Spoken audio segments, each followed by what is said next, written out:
sort of beliefs and standards that influence everything else, and then there was operating system, the way things were actually done. And I'll try to cover each of those. Now, I will warn you that I'd really like to be able to give you kind of like the 3 key elements, but unfortunately, that's not what I found when I came here. There weren't 3 key elements, and there weren't 5, and there weren't 8, and there weren't 11.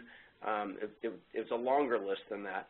So I'm going to go through them quickly, I'm not dismissing the value of leadership tools that have 3 elements, because I think those can be really helpful for our memory as leaders and to actually be able to implement something.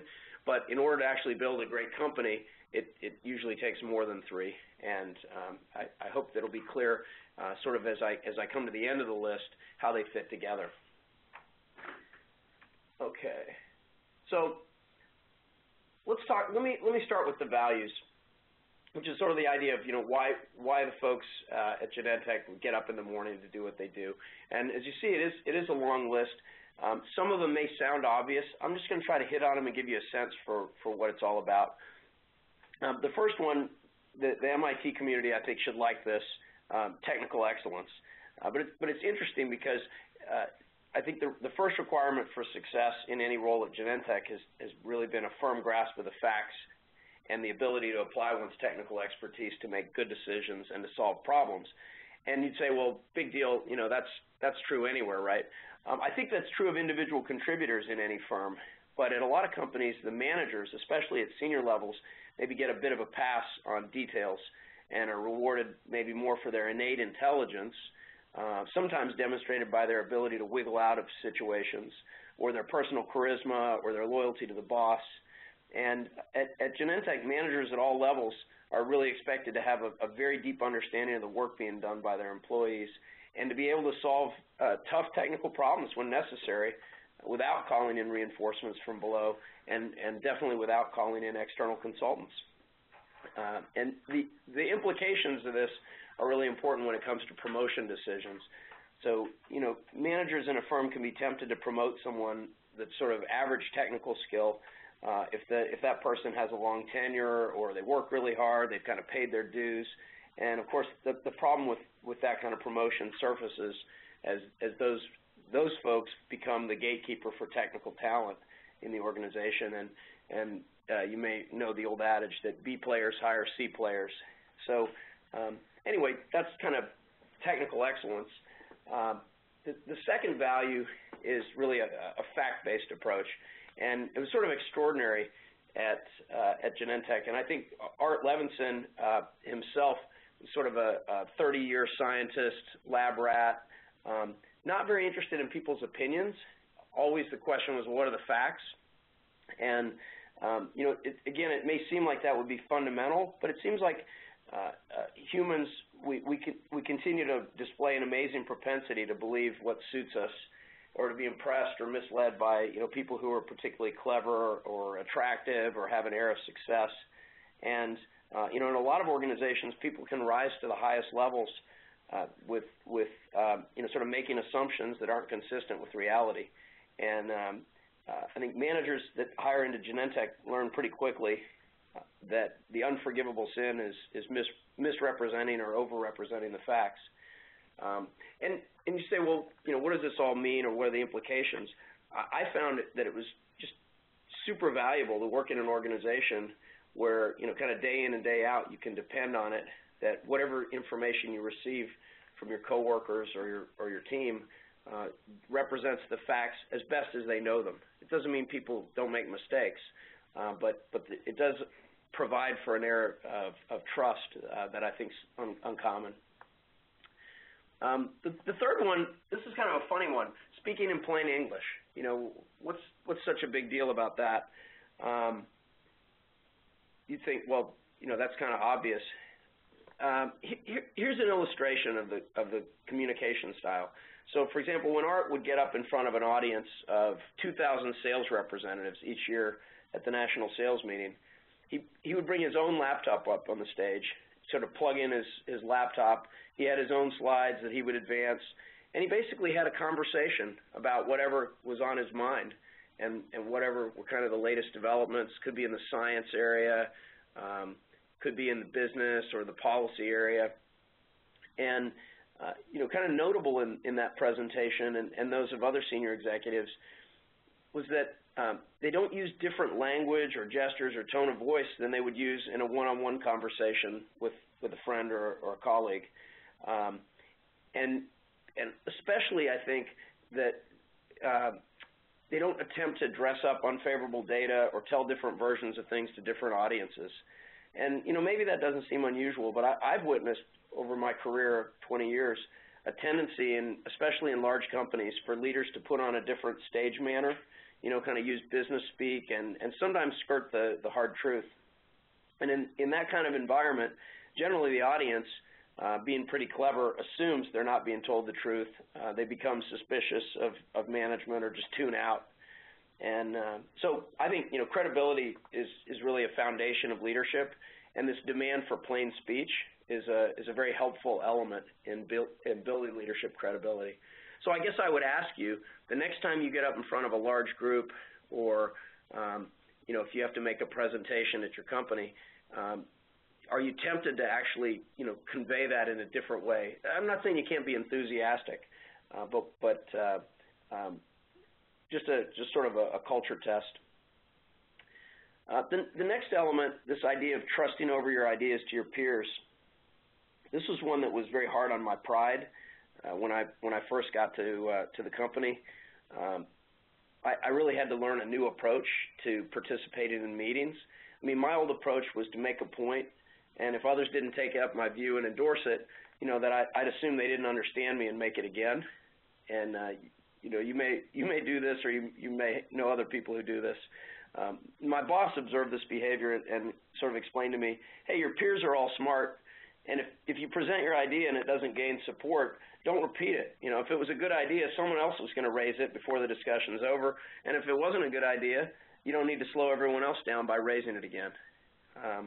So that didn't necessarily feel good, but I've sort of gotten to understand it, and it's interesting how much more productive it makes meetings if people assume that the other folks in the meeting are smart too, and they're not deaf, and sort of everyone can make their point, but if it doesn't stick, they can move on to the next thing. So try that one out. Okay, so the next one is I call it keeping communication personal. So a lot of CEOs today have a PR person advising them, on matters of image. They've got their HR lead who's advising them on the people issues, maybe a chief of staff managing their day-to-day business, and also sometimes acting as a surrogate. And then they've got an admin to coordinate their logistics. And in this arrangement, when you interact with that CEO, sometimes you're not really sure who you're interacting with. So, for example, if you send an email to the CEO about an HR matter, is the CEO going to see it first, or will his admin be on his email and forward it on to the head of HR for consideration? And a standard set by Art, but explicitly mandated to the officers of the company, is that everyone needs to answer their own email, and no one is allowed to allow access to their account to anyone else. So there's no admins checking email, and again, maybe those of you who are at a smaller company, not quite sure what I'm talking about here, but in most big companies, more than one person is accessing the emails, and so it's maybe less efficient in some ways, but I think there are important implications. And it just gives you the knowledge that when you send an email to somebody, it's only going to them. And I think in many ways that sort of frees up communication. The next one I think is, well, it's kind of amusing, but maybe in a sad way. I knew a leader at another company that I worked at who had so much scorn for the company jet until he became the CEO. And then he became quite a fan of the corporate jet. Executive perks like jets and drivers, five-star hotels, they can often be justified as productivity enhancers for the most important leaders in a company. but it seems like the problem's in the implementation. Take a corporate jet. So the jet, hypothetically, it enables the high productivity, 5 cities in a day trip during the week, but pretty soon the CEO, can't imagine flying commercial, and they use the same plane to take their family to the vacation home in the mountain on the weekend. And pretty soon, that has an impact on the company culture. The officers closest to the leader, they see what's going on and sort of say, well, if the leader can use the company resources for personal benefit, what's wrong with me doing a little of that? And so pretty soon, the employees are all paying attention to this, and it becomes more of a thing of like, well, what can I get from the company? So jet setting, I think, also can put an unhealthy distance between the jet setters and those who fly commercial. It's sort of the classic corruption of rank, and it introduces a separation between the employees and the leaders that I think has really far-reaching implications. So that's kind of what I mean by dissing the trappings as an example. So coming down the list here, and then I think what we'll do, I'll take a few questions on the values before we get into the next part. Humility and being wrong, I think this is sort of one of my favorite ones. We see in society that a lot of leaders think that omission of errors shows weakness or undermines their authority. But that's kind of funny if you think about it, because I don't think any of us think we're perfect. Art used to say, I'm right more often than I'm wrong, but I'm wrong not infrequently.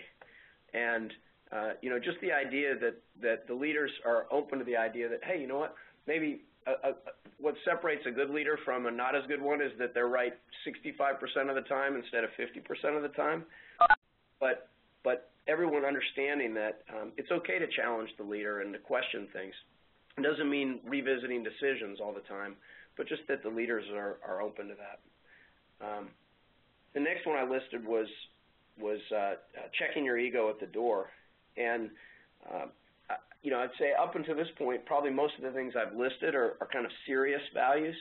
But one of the things the Genentech leaders have done is just try to not be too serious about themselves. So, as an example, each Halloween, the whole executive committee dresses up in silly costumes and tours the campus. And you'd say, well, what's that all about? And I think there's a subtle element of that, which the idea really is to show that, hey, you know what, we're just people. We can be silly too, and that's okay. And I think that it's a hard thing for leaders sometimes to feel like, well, we need to maintain a certain aura of respect or dignity. But it's important for folks to understand that you don't see yourself too seriously. Again, come down the list, hard work. Hard work is usually a value at any successful company. I think what I would point out on the hard work side at Genentech that's been maybe different is I think one is that the CEO really led this one. So in other words, Art never expected people to work any harder than he did. And I did notice that if I sent Art an email at midnight, I tended to get a reply from him at about 5 after midnight. And obviously that can go too far, and I won't go into the many things that Genentech did to try to encourage people to have a good personal life. But the point was that hard work was a value that was not just espoused but also practiced by the senior leadership, and and people willingly embraced the value down the chain. The other thing I would say on this is in a lot of companies, leaders confuse urgent activity with a strong work ethic. It sort of can take the form of a game. You got to keep your subordinates on their toes by sending them urgent one-line requests for information on holiday weekends or something. And that was definitely not the case. That kind of approach creates a lot of work, but it usually just makes people frustrated rather than delivering good results. Collaboration and conflict, very much expected at Genentech that folks would work together and play nice, and that arguments would happen, but they would be over the content and not be personal arguments. So this next one comes into, what's the real mission of a company? And I think anyone who's worked at Fortune 500 companies, you're always going to have a mission statement and core values, and you can find them on the website. And my hypothesis on this is that everyone's got these things, but only some companies actually follow them, and others they're just window dressing. And so what I tried to figure out was, what was the real mission and core values of Genentech, whether they were stated explicitly. And I came up with these questions on the next slide. And we were in the healthcare business and providing medicines, so I think it comes through here. I'd say, so for any big decision, let's say coming to the executive committee, here are the questions that would be asked. Does this proposal, is it an advance or a great outcome for patients? Is it based on strong scientific evidence? Has it been tested by peer review? Does it advance the state of knowledge? Another question that would be asked, maybe of a different proposal, does this proposal reward and recognize our employees and build motivation and ownership? And then the fourth one, should be familiar to all, right? Does this proposal provide a reasonable return on the company's investment? And do we make money? And I would hope that the leadership of any good company in medicine would have these kind of criteria. But possessing the right criteria, I think, isn't enough. The question is, when things are hard, which of these questions sort of trump? And what I noticed was at the old Genentech, if any of those first three questions were even gray, then the proposal was as good as dead. And it really didn't matter what the answer to the money question was. And I think what I've seen in my work experience prior to coming here was too often, if the money question was yes, then the other questions were kind of, the answers to the other questions were kind of made to fit. That's expeditious at times, perhaps, but I think it doesn't really lead to, the best outcomes over time, and it's certainly, not the best thing for the other stakeholders. So anyway, just an illustration. The last thing I wanted to mention about values was the role that the CEO played in enforcing values. And I would think of the CEO as sort of the chief enforcement agent in values. Just let me give you an example of that. I didn't get questioned much by Art as a leader in sales and marketing. I didn't get questioned a lot on sales issues or marketing issues. It's sort of the idea was, they hire the right people and let them go. But one time, an employee in my organization was planning a party to celebrate the anniversary of one of our products being approved. And the invitation to the party compared the discovery of this product to discoveries made by Watson and Crick or by Einstein or other great scientists of the past. And somehow this invitation to this party made its way to Art's desk, and then from Art to me. Art, he strenuously objected to the comparison. He said it was factually dubious and arrogant. And you say, what is this? Why am I getting this thing from the CEO about it's a party invitation? It would have been easier, certainly, for him to ignore something like that. But he chose it, to use it as an opportunity to teach me and a few members of my team a lesson about, our values around sort of truth and credibility and humility. And that really struck me. He was not someone to be kind of managing my business. But if something came up that challenged the values in some way, he was all over it. So anyway, hopefully that gives you a little bit of insights on that. Josh, maybe if you want to open up the line, if anyone's got any questions or comments about the values part.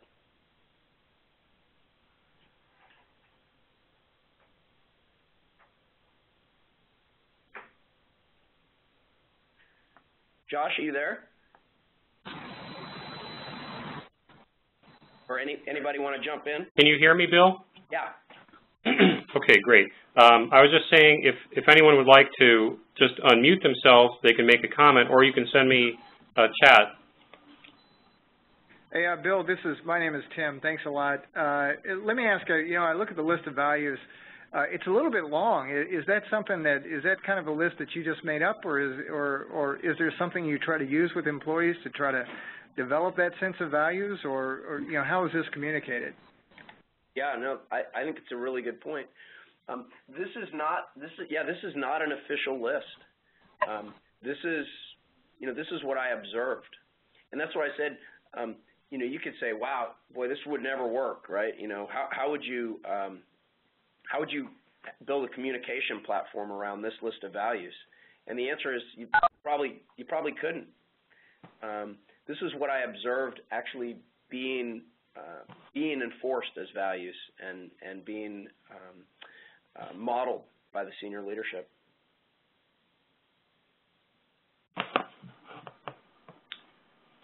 Okay, thanks, Tim. Anyone else want to comment at this point, or should we keep going? Josh, if I could, Mark Parrish speaking. Hey, Bill, how you doing? Hey, Mark, good to hear from you. Great to see you or hear you, sir. Hey, real quickly, just if that is the case, a little bit of a follow-up to Tim's earlier question, and something that I run into being a part today of a European-based corporation. If this is your observed set of values, then the question is, did they indeed at Genentech have an articulated set of values? And if they did, were they leveraged as part of the decision-making or human capital strategies? Were they articulated? Were they printed? Were they spoken about on a day-to-day or annual basis reevaluated? Yeah. There was a list of competencies, and there were some statements of values and things. But I would say they were not particularly well communicated in terms of sort of on the website or on placards or things like that. It tended to be more that it was just kind of played out. It was definitely ironic. I mean, I came here and you'd hear about the Genentech values all the time. I mean, literally 3 times a day you'd hear about the Genentech values. But you said, well, what are they? Everyone could tell you, oh, it's this and it's this and it's this. But it's funny that way, I have to say. Thank you, sir. Yeah, absolutely. Bill, this is Michelle. Hi, Michelle. Hi there. How are you? Thanks. This is great material. I'm curious as I look at your list, because Genentech is this leader in what it does, did you notice an element of valuing risk-taking or innovation to create that leadership position in the field and industry? Yeah, and I actually included some of that in the operating system part. I would say that was something that the risk-taking part that was encouraged, and one of the things that we did was we would try to find examples where people made a high-quality decision that ended up being wrong, and would highlight it and say, hey, you know what? This was a good decision at the time because it was based on facts. It was based on reasonable willingness to take risks, and it didn't pan out. But you know what? We're proud of this team because they made a smart decision that turned out to be the wrong decision. So yeah. Okay, great, thank you. So it does sound like it was valued, and you could see that in the company culture. Yeah, I would say, by the way, I think in some ways in some of the life sciences companies, risk-taking has a little different form because we're dealing with putting new drugs into people to experiment and things. There's some kinds of risks that are definitely frowned upon, and so that's why I kind of hesitated when you asked about risk-taking, and I think that's probably an area that we would all say that we could do better at. Okay, well, thank you very much. Yeah, nice to hear from you, Michelle. Yeah. Anyone else?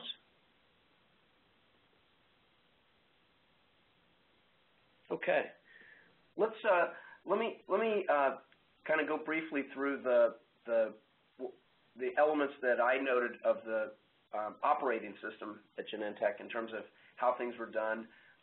Again, it's a fairly long list. I'm just going to barely touch on things, and then try to have some more time for discussion. So the first element is the question around sort of top-down or empowering leadership. By the way, this is something that we've probably all discussed 100 times. I was excited to actually see a lot of this played out very intentionally at Genentech. It was really, I would say, my first experience with it done in an earnest way. And I certainly, as a leader before coming here, I don't think I ever really knew what this was about or really did this for my teams. I got a couple diagrams here. I'm not going to go through them all because that would be like a whole subject of a discussion. But we're all familiar with the top-down leadership model. And I guess the biggest drawback, I would say, with a top-down leadership model is you end up in this place where, kind of people say things like this: I know this plan won't work. Nobody on the team believes it'll work, but senior management's made it very clear this is the only approach they'll approve. Or, so-and-so, the CEO, really wants us to do it this way. And what I noticed upon coming here was how little time people spent in, kind of around the water cooler complaining about some dumb project they were having to do because senior management wanted it done. And what I noticed was there was this kind of different model where the executive committee really just set the direction and goals, and then set very high standard around hiring people, around values, around how things ought to be done. But then pretty much left it to the division heads, and then the division heads to the various functional heads to kind of get on with it. And I was in a company about 15 years ago where it was sort of, there was an effort at this kind of empowering leadership model, but there wasn't accountability. And I guess what I would say, and if you're interested, I'd be happy to talk to you more at length, but Genentech had this unique thing of really delegating accountability, delegating the decision making, and then holding people accountable for the decisions that led to a lot of employee motivation and a lot of great results, and it can be done. So I think that's about all I'll say about that. The next one's kind of fun. I'm sure some of you will grin and a few may frown, but I think it's all in good humor. One of the things that Genentech had done over the years was hire a lot of really good people, but there was a period of explosive growth from about 2001 through about 2008, where it was sort of literally 30% annual growth. And so there was actually a need to hire a fair number of consultants to help out with just the workload because we couldn't hire people fast enough. And but there came to be a point where we were using consultants sort of for everything. And Art caught on to this, and he sent out an email that basically said something like this: consultants should be used only on rare occasions. Not never, but almost never. For example, I myself used a consulting firm once in 1992, and their work was not wholly lacking value. Going forward, all presentations to the executive committee must contain a slide at the beginning stating whether consultants were used on the project. And then here's the slide. So there were two slides. And when you went to the executive committee for a presentation, the second slide in your presentation had to be one of the following two slides. Now, here's the first one. So you can imagine this one's not too hard to put in your deck. And then here's the second one. The next one, the next element of the operating system, I call it sort of who is running this place. And I did a little work on this. I sort of noticed in previous companies where I'd been, and usually I was in place as a business leader, although I was in finance as well. And I noticed that executive committees had this strange habit of being dominated by staff folks, and that the business folks, kind of had to grovel around and try to work their way in and beg decisions. And it seemed like the most powerful people in the company often were, the finance head, the HR head, and it just seemed a little out of balance, especially if you were trying to run a business. So I did a little looking into this in terms of the numbers, and I apologize, something happened with this slide, but I think you can get the point. What I did was I looked at the top companies that were comparable to Genentech. So I looked for large, either biotech companies or pharma companies that had significant investments in biotech.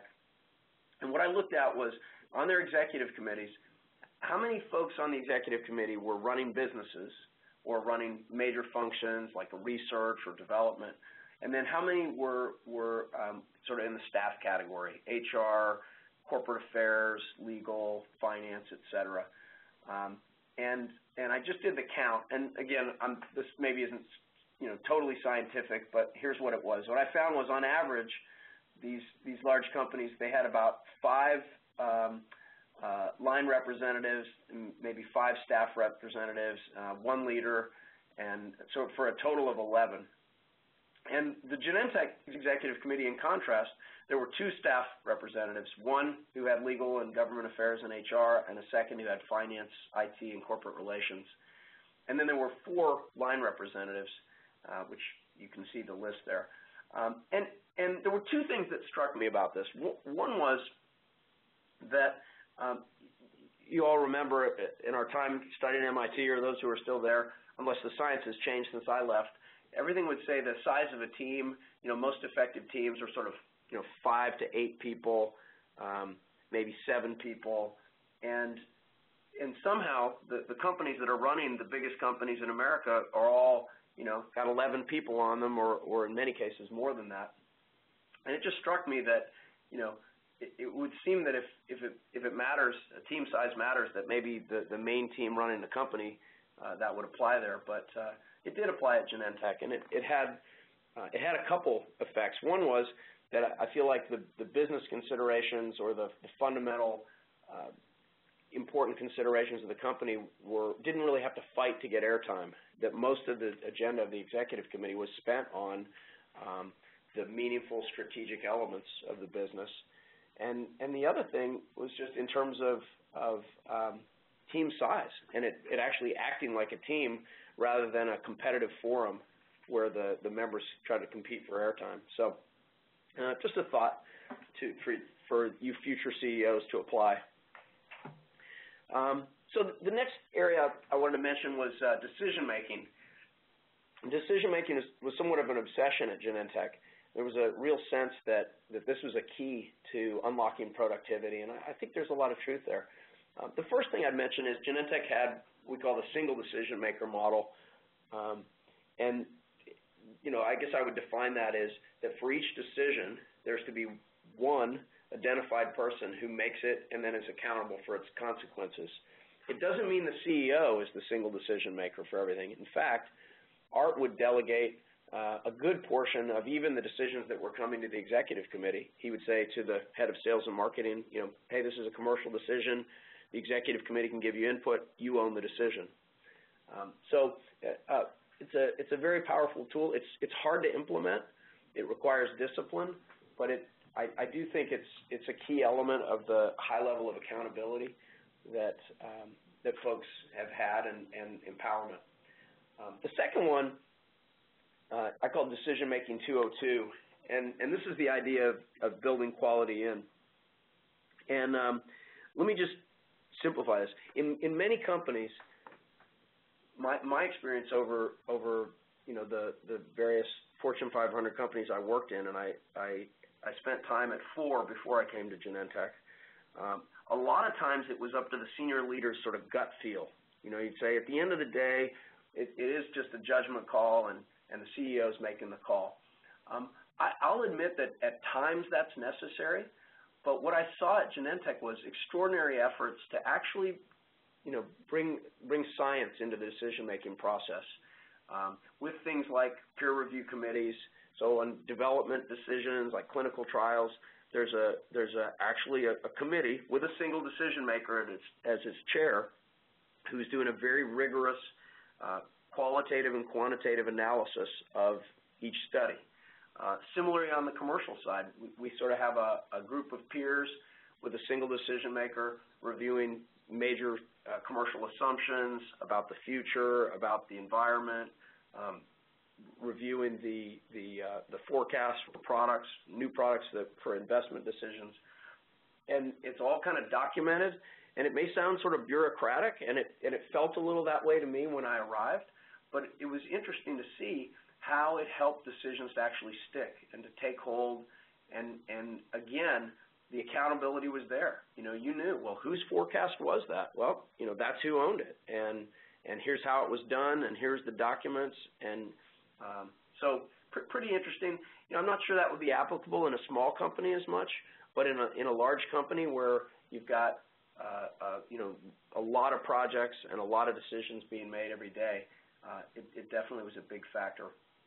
I already mentioned sort of decision making and risk. The key there was, you know, recognizing well done decisions that went wrong, and allowing people to see that, you know, when somebody's decision didn't pan out, providing they had done a good job making the decision, that, you know, they were rewarded as well, and recognized as having done a good job. Communication, I mentioned here, and this one, again, I think it applies in large companies especially, but it was funny to me, the degree as an officer coming into Genentech, the degree to which I was expected to spend my days doing employee communication, and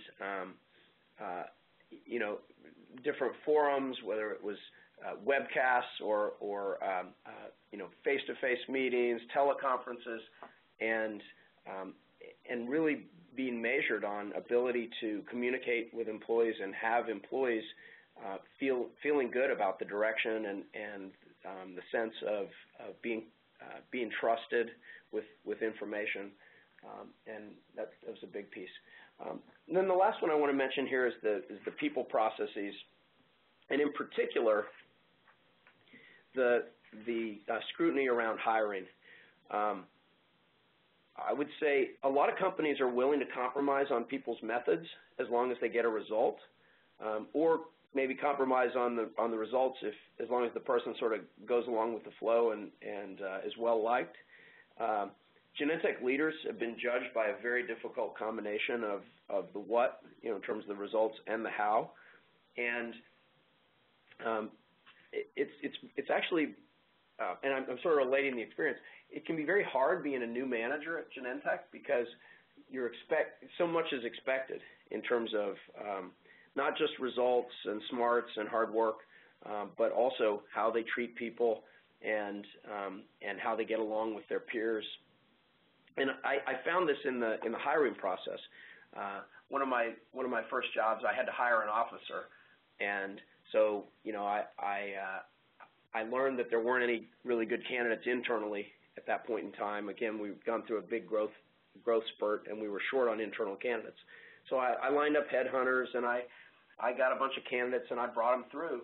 And, you know, I'd interview these people, and I'd think, wow, this person's great. They got great experience, really sharp, smart, you know, great results in their last job. And then when I would get the feedback from my interview panel, you know, the other people who'd interviewed them, they would be saying, well, you know, excellent experience, but he'd never make it here, or, oh, this person's got too many rough edges, or this woman, she was all about herself. And I started saying, wow, what a shame that so many good candidates are excluded based on these sort of narrow-minded criteria. But eventually, I did come to understand the important role of the selective hiring makes in creating an environment where people want to work and where people are excited to work hard and be committed to the company. So during periods of high growth, Art always instructed managers to hold off on hiring people, even if that meant that key projects were delayed, rather than settle for anything less than the best people. And with very rare exceptions, I think managers followed this advice. And it produces a sort of a virtuous cycle where, you know, people are motivated to deliver, even when it requires great sacrifice, because they don't want to disappoint their colleagues, and they want to stay at the company because they can't imagine a better place to work. And maybe that's really hard to, a little hard to explain, but that was my observation. And so again, I think I could probably do a whole talk on the people processes, but maybe it gives you a taste for it. Let me just mention a couple things, and then we'll have discussion about some of the key lessons. The first one was reiterated. I've observed this in the other companies I've worked at, that all of this stuff does come down to the CEO. Anyone who knew Genentech and our CEO couldn't miss the similarities between the company's values and Art's personal values, and really even his personality. I think, as the CEO goes, so goes the company, and that, I think, certainly puts a high burden on those of us who aspire to run companies. Another thing that really stood out to me was the mutual dependency of the elements, and that's a mouthful, but here's the deal. Like, you could say, well, hey, Bill, you're doing an LGO webinar. Maybe you could just pick 3 points. And, yep, I could do that. But I wanted to give you a sense that what I saw at this great company was not dependent on 3 points. It was really dependent on a whole bunch. And let me give you an example. I thought about that list of values and operating system. Which of those were key to Genentech's success in developing new drugs? And this is what I came up with. So Genentech had about double the percent of success in drug development of the next best companies over about a 10-year period. And that's pretty hard to get there by chance alone. And if you looked at the things that fed into that, here was the list that from the bullet points that I've just been through with you. Here's sort of the ones that were vital to that. And if you took any one of these away, it could have a really destructive impact on some of the others and on the results. And here's the hard part. I thought about this, like, well, if this can all be captured in a piece of paper, why doesn't everyone do it? And the answer is because it's really hard and it's really complicated, and Rome wasn't built in a day. It would be very hard to actually recreate this. So it doesn't mean it can't be done, but folks who are looking to build a great company have to understand that this is it's not the matter of a change initiative. It's a marathon for sure. The other thing I would mention is the impact on the job of leaders. So in my previous jobs, whether it was in finance or sales and marketing, for example, a lot of the job of the leader was to run around and visit customers, and kind of fly around and see and be seen. And what I noticed at Genentech was I spent a lot more time sitting in my office or sitting in internal meetings or, working on employee communications.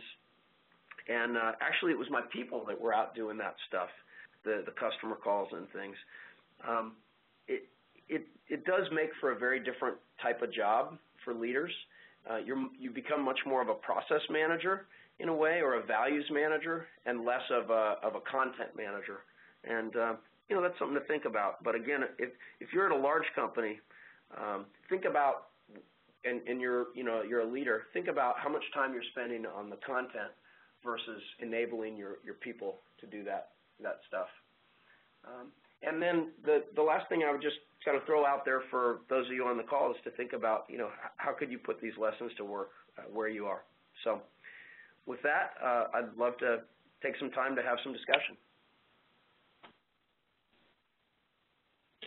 Bill, thanks so much for the talk. I have some questions, but I'll wait for our audience to jump in.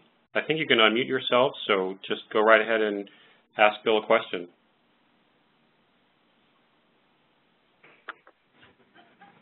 Hey, Bill, this is Tim Engel again. A couple of things that,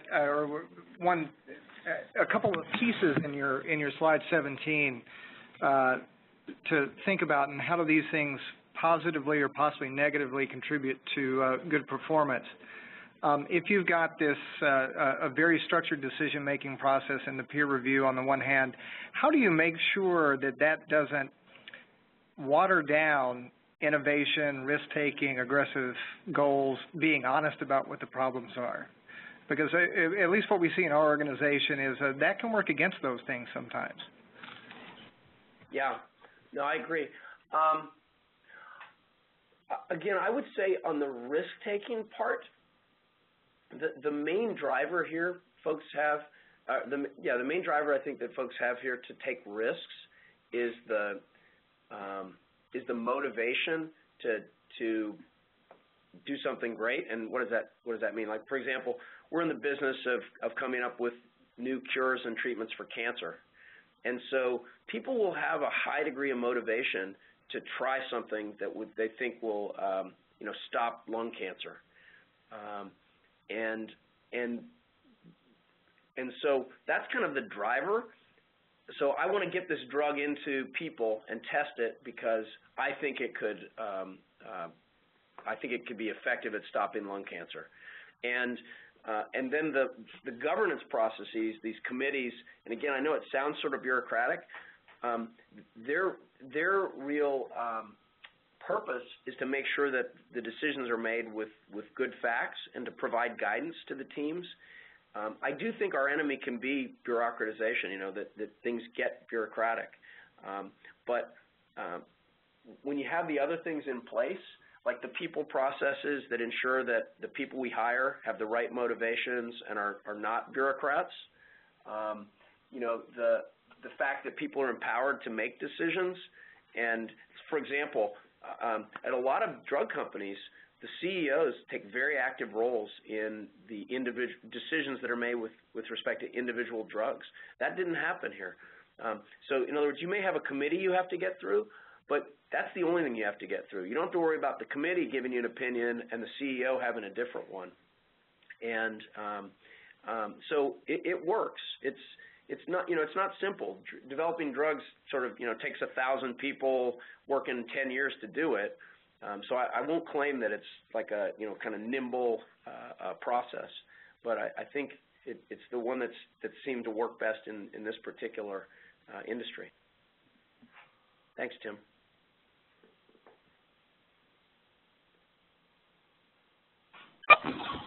Hey, Bill, this is Lance. Hey, Lance. Long time no speak. So my question is, to what extent does Genentech have a training or indoctrination program around the corporate values and so on that you presented today? I mean, it sounded like you sort of reverse engineered to some extent these tenets that have made the company so successful. And I'm wondering, it seems like it's a tall order when you're faced with a lot of growth and a lot of hiring to get everybody on board without some kind of a fairly intentional training program. Could you just speak to that? Yeah, sure. It definitely wasn't conventional. So here's what happened. You come in on the first day at Genentech, and whether you're hiring on as an operator in the plant or a vice president or a senior vice president, everyone goes to the same orientation. So you come in there with, 40 or 50 other people, and you get herded in this big conference room for the day. And basically, a bunch of people come in and tell you, and they're different, leaders across the company, and they come in and they tell you these kind of messages. We love Genentech. Genentech's a great place to work. There's particular ways we do things, and you're going to need to learn about those. So for your first 90 days at Genentech, don't expect to make a big impact. We didn't hire you because we need you to come and change the way we do things. We hired you because we believe you have great talents, but you need to come in and you need to listen and watch what's going on around you and figure out how things work here before you decide to change the world. And so maybe that's not totally conventional, but it's basically then you go and you kind of learn and you observe and you watch how people are doing things. You notice that things are different. By the way, you come in and you think, okay, because I heard all this stuff about how Genentech's such a great company, it runs so differently, and it's #1 place to work 5 years in a row in the Fortune poll and all this. And I'm thinking, is this just some kind of Kool-Aid people are drinking? And and you come in and you keep waiting for it to wear off. Like, well, when is the day I'm going to come in and say, you know, that was really kind of overblown. I don't really buy it, and it never wears off. But Lance, to be honest, you know, there wasn't that much in terms of training. I mean, we have training programs, but there wasn't much about training about the values. It was mostly that they were these values were developed over the life of the company, and people here felt so strongly about the company and so strongly about those kind of inherent values that they just sort of lived them. And then anytime they saw someone doing something that was in contradiction, basically they zapped them, or somehow they get zapped. And so I don't know. What do you think about that? That makes sense to me. So this is sort of a strong culture, and people just sort of pick up the norms, right? Is that kind of what you're saying in a nutshell? Yeah, I think so.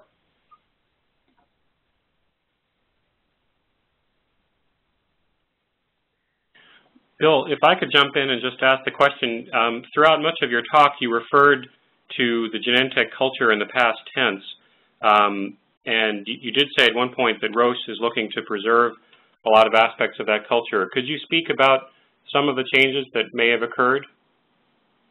No, absolutely. So here's why I talked about it in the past tense.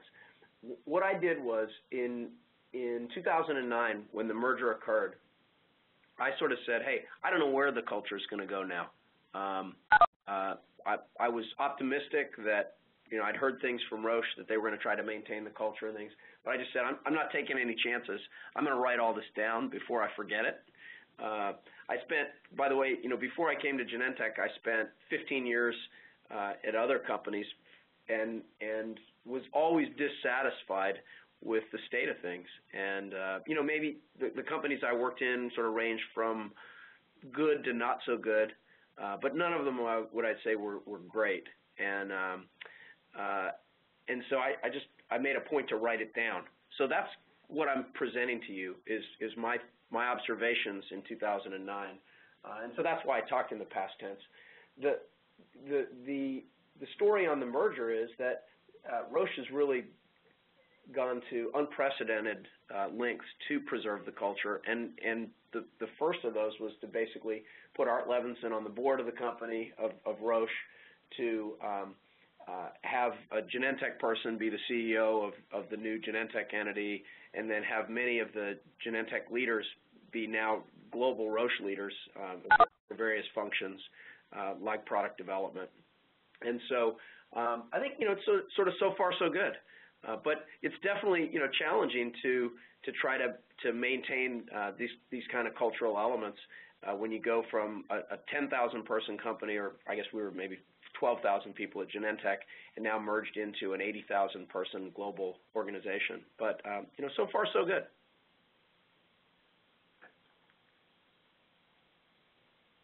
Great, thanks for that. Any other questions from the group?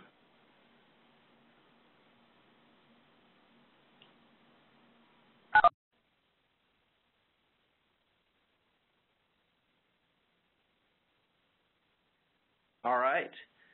Well, thanks all of you for listening in. I hope you get some value out of it, and I enjoyed very much hearing from some of my old colleagues. So everyone enjoy your weekend. Bill, thanks so much for participating, and thanks to all of you who joined in. Hope you all have a good weekend. Thanks a lot. Bye-bye.